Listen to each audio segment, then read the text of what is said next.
All right, all right, all right. You came here for a reason. Welcome to Peak Life Now. Let's start the show.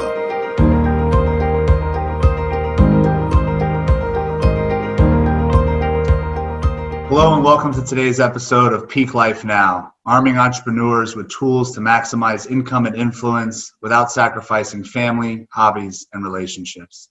It is here that we grow the minds and potential of business owners to help expand and scale their companies while also enjoying their life in the process, and thus achieving the infamous and sometimes elusive work-life balance.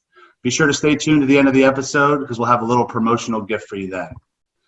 The summit has brought together leaders in so many different industries, and it's with great excitement that I get to introduce to you our expert today. As a world-class globetrotting DJ, a recording artist, a sought-after remix producer, and head of his own record label, this man has been a master of his craft for quite some time. Born in Iraq and raised in Washington, D.C., he first began to get his feet wet in 1989 as a sophomore in high school. Immediately, he found his home and a passion and something that would consume his heart and his mind for all the years to follow. Playing in basements, friends' parties, high school events, wherever he could, our guest quickly rose to stardom in the mid-1990s when he produced his first major house single on Strictly Rhythm sublabel Gossip Records. 3 years later, he created his own label, Addictive Records, which at the time was the first label to showcase the new tribal and progressive sound. From that point on, it has been a cascading waterfall of accomplishments and accolades. His first being a hit single produced in 2000, ranked #1 on the Billboard dance charts. After 2 compilation CD releases over the next 3 years, he was named Best Breakthrough DJ at Dance Star Awards. In 2004, he created Younan Music, one of the first all-digital labels in the United States. In 2008, he was voted 13 of the top 50 of America's best DJs by DJ Times Magazine. And by 2011, he had been nominated one of America's best DJs for the 4th year in a row. The legendary Carl Cox chose him to be his opening DJ for all his U.S. tour dates, including his Las Vegas residency in 2014 and 15, as well as the infamous Space Closing Party of 2016. Last year, he was nominated Tech House Artist of the Year for TrackSource for the 5th year in a row. And to be extremely daring, may I say that he is far from done. With new music set to debut in the next few months, this DJ is stepping into other genres like meditation music, yoga vibes, and so much more. All this is said, he is an incredible human being, constantly striving to improve himself and those around him. His work ethic and passion exude in his music and lifestyle, and as quoted recently, I wake up every morning and ask, what is going to keep me going? What can I do that no one else has done? It is this mindset that has kept him on top of an extremely competitive industry for over 30 years. It is with great honor that I introduce to you our guest today, Mr. Saeed Younan. How you doing, man? All right, interview's done. That's it. All set. Thank you for that introduction, man. That was amazing. Thank you. Yeah, no problem, man. It really is a pleasure to have you here. And I was actually at that space closing, and it was epic. Yeah. It was epic. And as an avid meditator, man, I'm really excited about everything that you got coming out. It's gonna be cool. Yeah, it's been quite a journey, but everything has been great. It's just I'm at odd at everything. That's how everything has progressed to where it is today. After, like you said, starting back in '89 and was sophomore in high school to where I am now, and just turning, a couple of days ago, I just turned 48, and I was kind of reflecting back at, like, man, time did fly, but it flied pretty well. It was a nice flight. Yeah, I love that, man. I love that. I want to dive into this thing. So, as a DJ, record label owner, you have done what so many aspiring entrepreneurs are working really hard to do, right? And that is create a successful business, but it's centered around your greatest passion, right? And I'm sure, you just said, right, you're 48, you're looking all the way back. It wasn't all rainbows and gumdrops, right? There was a lot of tough times, and I would love to know, what were some of your biggest obstacles that you had to overcome, especially in this really competitive industry that you're in? Well, the biggest obstacle I've ever faced in my entire life was leaving, Iraq in the middle of a war with Iran in the early 80s, basically, fleeing the country because nobody was allowed to leave, coming to a foreign country that I can't speak the language. I we left everything behind, our friends. We basically just left with 2 luggages saying we're going on vacation and never turned back, and came to the US, being in 4th grade, not knowing how to speak the language, and music was my only escape, even back then at that young age of 10, 11 years old. So I've always found an escape with music when I was young, and because that was the only thing that I could understand, that I can bond with, and I can associate myself with. So that was like the biggest obstacle for me in life. And from there,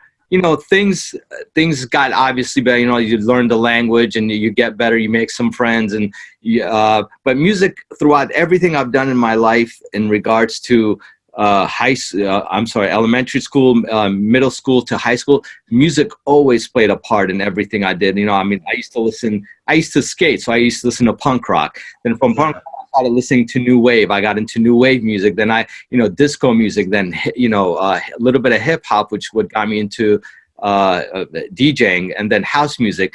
But along the way, every other step had an obstacle. Getting into a DJ, to becoming a DJ back in the late 80s, you had to play hip hop in order to DJ. I love DJing, and hip hop was dominated by the hip hop culture. I wasn't necessarily a hip hop culture kind of guy, but I had to cater to that culture in order for me just to DJ, just to get my hands wet on the turntables. So I had to play a lot of music I didn't really care much for, because I just wanted to DJ. So that was an obstacle I had to kind of jump over, and slowly I found music like hip house, which is, mashed both hip hop and house music. And I slowly started feeding that to the crowd that liked hip hop. And they're like, yo, what is this? It's like, oh, it's just a new kind of style of hip hop. We call it hip house. And people started really loving it. And that was like in the, early 90s. And that kind of got me into house music. And even then, there was a couple of obstacles trying to get into the clubs, giving them mixtapes, competing with the bigger guys who were also trying to get into the music world. In doing all that, I was also going to college, so I was trying to get my college degree. With the parents being Middle Eastern, the college and school is number one. DJ club scene that's like almost a no-no. So I had a thing with them. It was like, they told me, look, you can follow your passion, but you have to get your college degree first. Once you get your college degree, you can do whatever you want. We know you have that backbone, the back thing to fall on.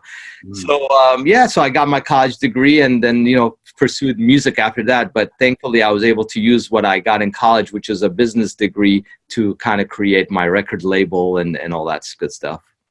That's awesome, man. What a powerful add-on. I think that was part of that intro that I didn't know, and that's so cool. And there's such a relentlessness there, right? Like, to come and just to overcome, because those are the big those are like really big obstacles, right? Like, not knowing the language, being totally foreign, like being totally out of your element in a whole new place, and there's so much that seems to have echoed also in your career, where even you being on the early end of the music that you've been putting out, right? Like, your record label being that first kind of progressive tribal sound, it's just really cool, man. I see, I hear this echo in your business, from how your life has been. And that's really cool. It's very special. Resonate, the tribal percussive stuff, it all goes back to my childhood as well, because if many people know that Arabic music or Middle Eastern music, it's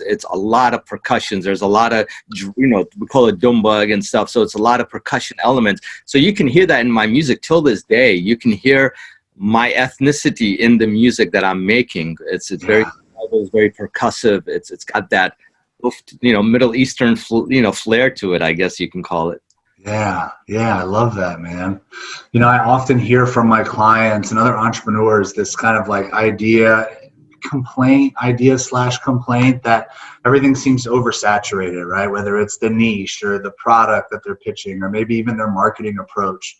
And coming from the industry that you're in, you've totally risen above a notion of things being oversaturated, right? I mean, how many DJs are out there, right? So in your opinion, what tactics have given you more of a competitive edge, do you think, that other business owners might be able to relate to their business?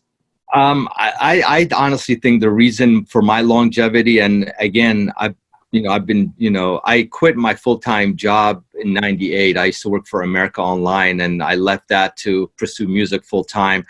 And the reason why I feel like I've survived not only a partnership that fell apart, a record label that fell apart due to Napster and whatnot, it was a digital, so we had to let that go and keep launching and keep evolving and keep changing. But I stuck to one thing, which is my true signature sound, my true self.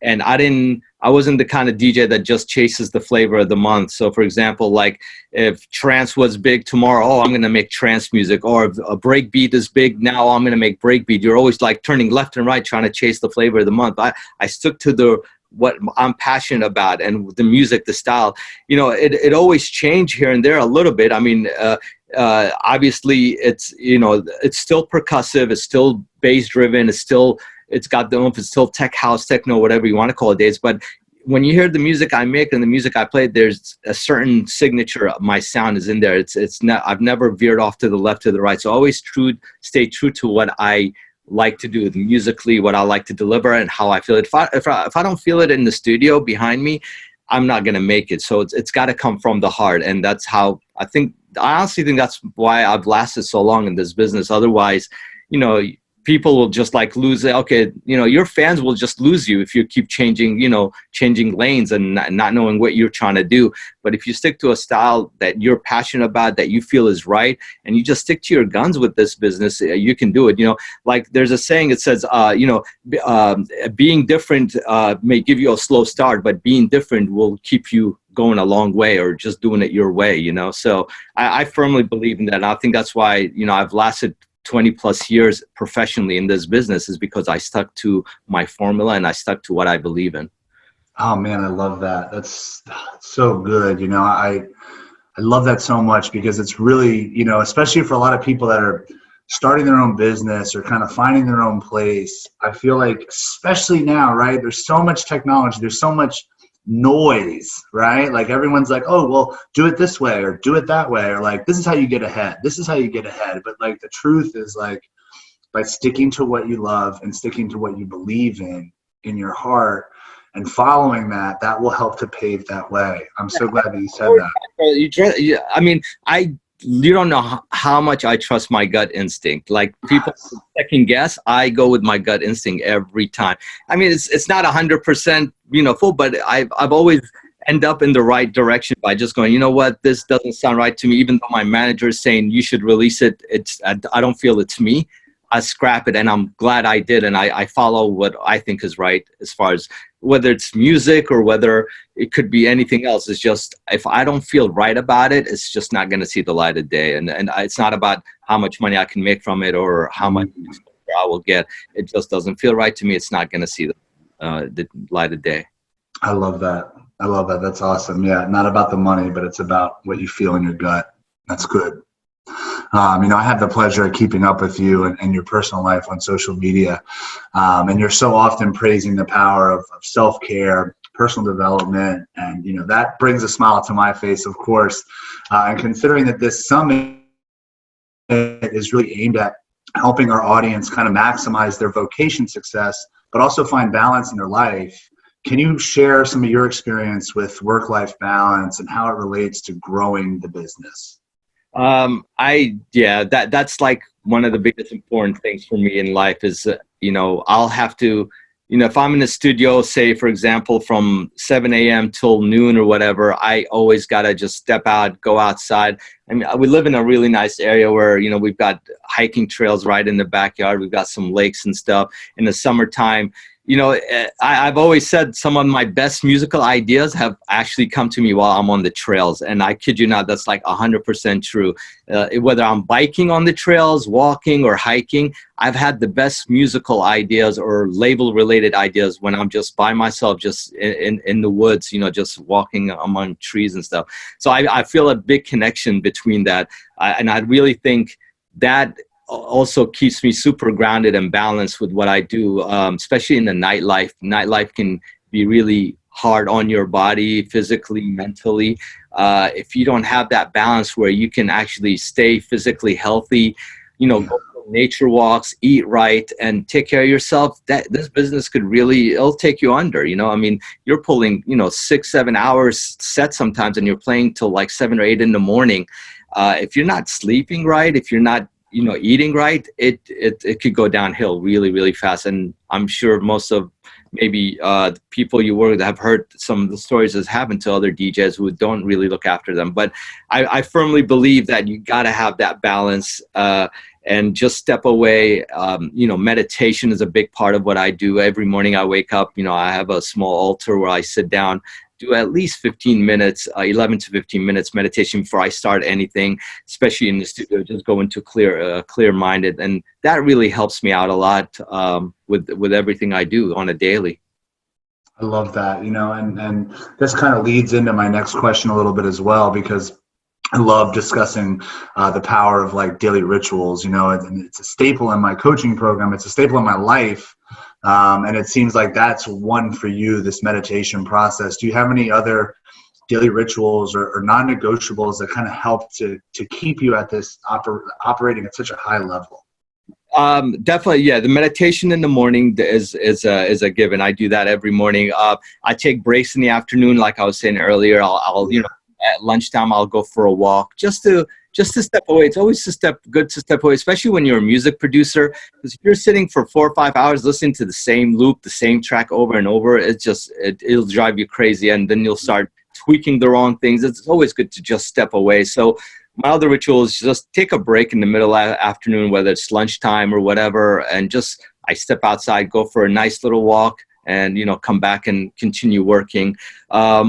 Also, if I'm not gigging on the weekends, I love, paddling. I go paddling, rock climbing, things like that. Anything that has to do with outside, I love. I'm just like an outdoor guy, man. And to be honest with you, unless it's like super, you can't be outside or whatever, I'll hit the rock climbing gym, but it's got to be physical kind of fun. It's got to be fun and exercise. So that's why I like biking, rock climbing and paddleboarding and stuff. But that's like a daily ritual. Regardless of how much work I have to step away from it for at least an hour and a half. Even I might even skip lunch and just do that instead of have lunch. But I need that separation from work for a couple hours a day just to get myself reset and rebooted. Nice.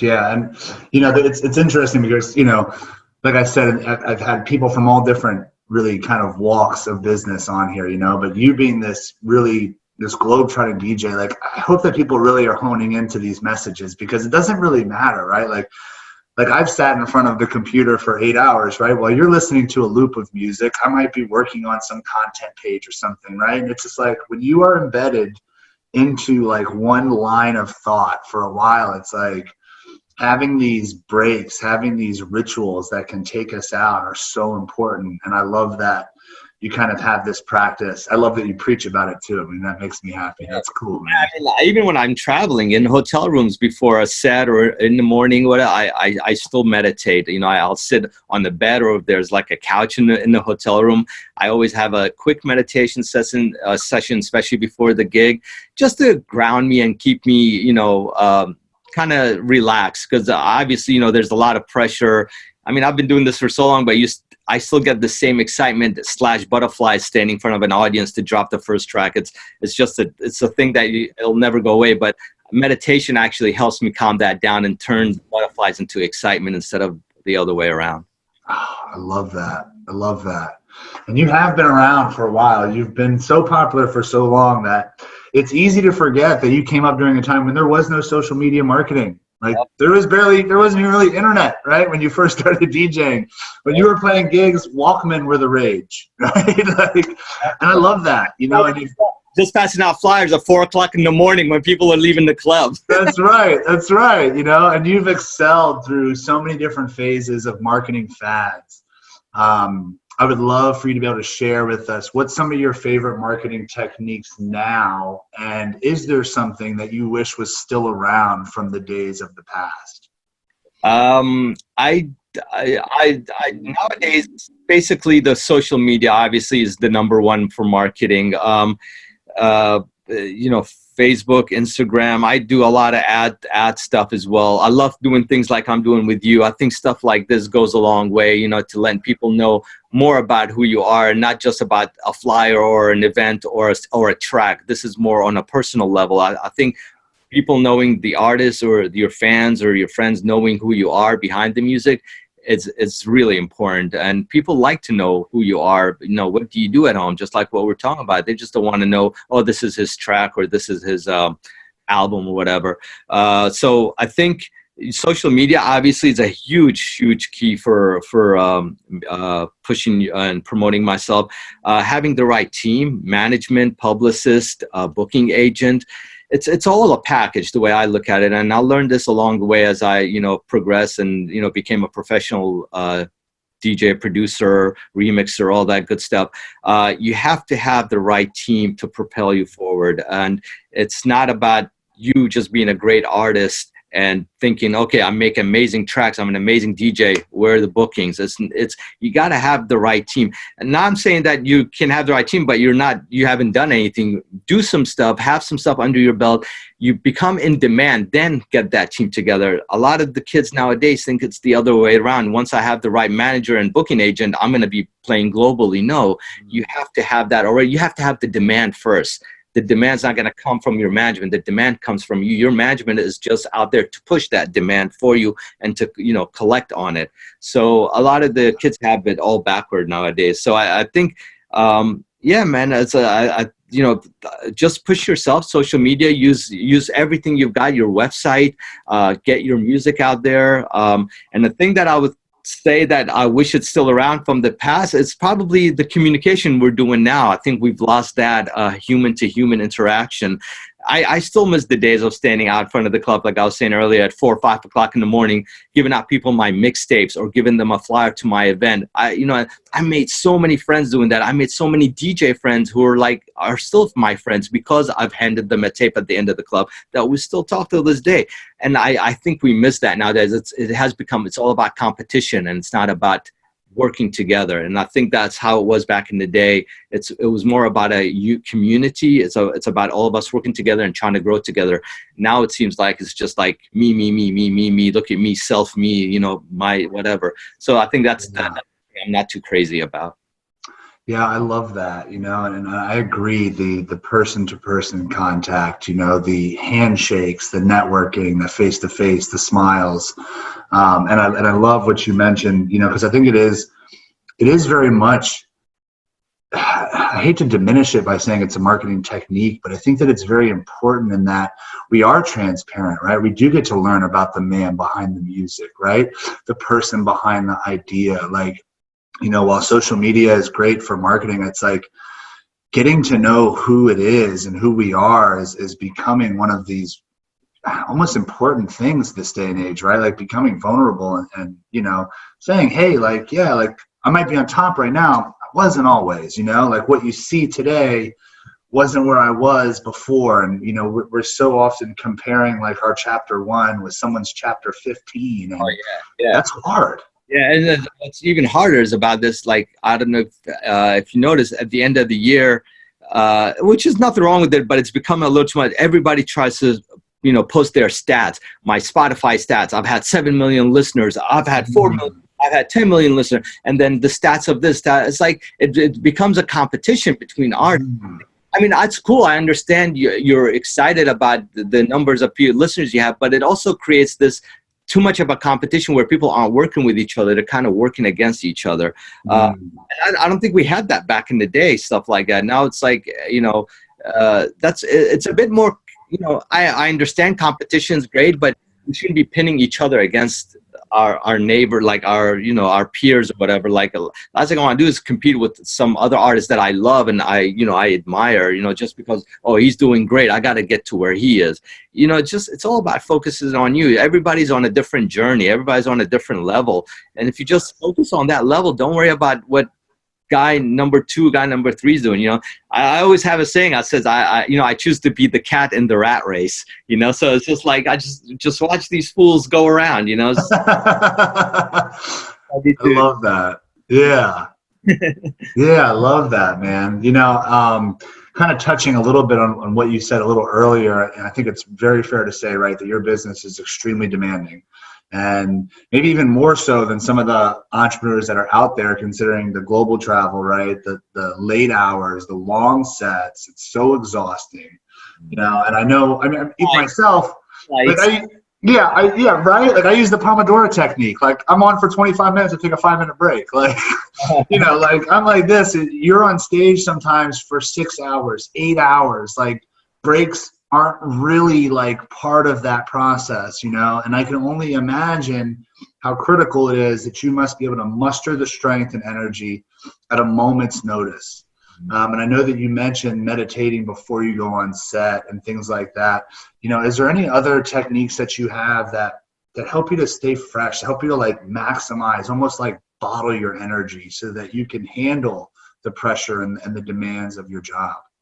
Yeah, I mean, obviously there's a lot of, there's some anxiety levels. I consider myself an anxiety kind of guy. Like if I'm around a lot of people, I feel my energy drained. So I need to kind of step away and, refocus and get myself, readjusted. A lot of the times it's just being by myself, quieting down and handling the situation, whatever it is. I mean, I've had places where I'll go and you perform and they don't have the correct equipment for you, and if you end up messing up, people on the floor don't know that it's the system. They think it's you. Oh, and you'll read about it online. So social media, his set sucked the other night because blah blah blah blah. Well, they don't know they didn't have the right monitor there, and I couldn't cue up the music. So a lot of things that people don't know. So you got to put all that in perspective. But it's to me, it's all about just stepping back, collecting yourself. Like I said, meditation. I always eat right. I try to avoid pasta and any heavy foods before a set. And I'm not a big, carb pasta eating kind of guy nowadays. So I'm doing a lot of the ketogenic diet as well. So that's helping me keep a balance, keep my health right. So yeah, I have these little things that I do, which is it all combines together to keep me kind of balanced and whole right before I step on the stage or the DJ booth to do my thing. Nice, man. I love that. Before I ask this last question, how can everybody find you? On social media, I'm everywhere, like IG, Instagram / Saeed Younan, and Facebook, Saeed Younan. I have YouTube as well, Saeed Younan TV, SoundCloud at Saeed Younan. So everything with my full name at the end of it should be good to go. Awesome. And we're going to put it up here at the end as well. So this is my last question. I ask everybody this question. So if you could travel back in time to the young DJ entrepreneur that started it all, what's one piece of advice you would give yourself based on all the knowledge you have today? Wow. Based on the knowledge I have today, I would say be more business savvy. Yeah. If I know a lot of great artists that are just amazing artists. They produce amazing music. They play amazing tracks in their set, but they don't know the business of it, of how to drive their career forward. So as a young entrepreneur, I learned this, I learned this later in life. Like I said earlier, having the right team, working with the right people, it's a puzzle pieces. It all has to come together. So knowing the business, at least in the music industry, if you've got the business down and the artistic part of it down, and you're a great artist, then you have every chance to succeed in this business, in the music business. And it's a balance between the two that I think it's very, very important to have to drive your career forward. I love that, man. I love that, Saeed. This has been awesome. There's been so many great messages in this interview. I'm so excited. Thank you so much for being a part of it. Everyone that's been tuned in, thank you. Make sure that you tune in tomorrow for our next episode of Peak Life Now. We do have a special gift for you, and I'm going to have it on the next slide, so just stay tuned and we'll have it there. Saeed, this was awesome, man. Thank you so much for being here. Thank you so much. Excellent, brother. Peace. Good. Take care.